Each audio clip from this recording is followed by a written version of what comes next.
Hi friends, welcome to Latha's Terrace Garden. நீங்கள் இப்போ பார்த்துட்டு இருக்கிறது வெற்றிலை கொடிங்க. இது வந்து பார்த்தீங்கன்னா நான் வந்து டெரஸில் ஷேடில் வச்சுருக்கேன்.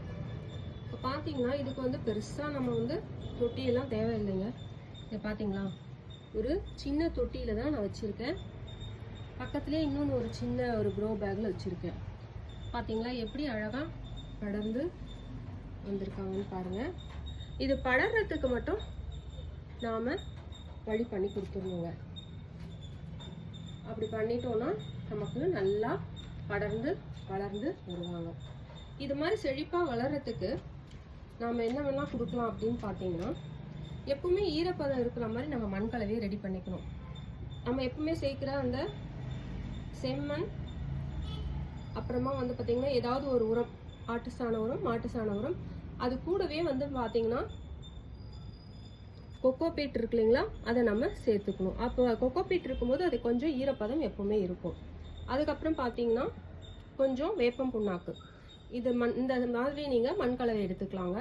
அதுக்கப்புறம் பார்த்தீங்கன்னா நீங்கள் அப்பப்போ நீங்கள் வந்து ஒரு 10 நாளைக்கோ இல்லை 15 நாளைக்கு ஒரு தடவையோ நீங்கள் வந்து பார்த்தீங்கன்னா இந்த மீல் மேக்கர் சோயா இருக்கு இல்லைங்களா, அதுவும் அது கூட வந்து டீ பவுடர் இருக்கு இல்லைங்களா, டீ தூள், அது ரெண்டுத்தையும் நல்லா பொடி பண்ணிவிட்டு ஒரு 3 நாள் இல்லைன்னா 4 நாள் நல்லா ஊற வச்சுட்டு அந்த தண்ணியை 1க்கு 5 மடங்காக டைல்யூட் பண்ணி நாம் செடிகளுக்கு ஊற்றிட்டு வரலாங்க.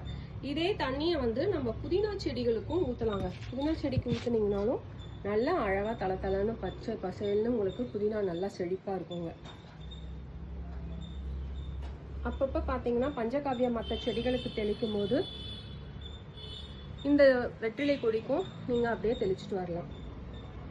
பூச்சி தாக்குதல் இல்லாமல் இருக்கிறதுக்கு நாம் வேப்பெண்ணெய் கரைசல் ஒரு 10 நாளைக்கு ஒரு தடவையும் 15 நாளைக்கு ஒரு தடவையும் நாம் தொடர்ந்து தெளிச்சுட்டே வரலாங்க.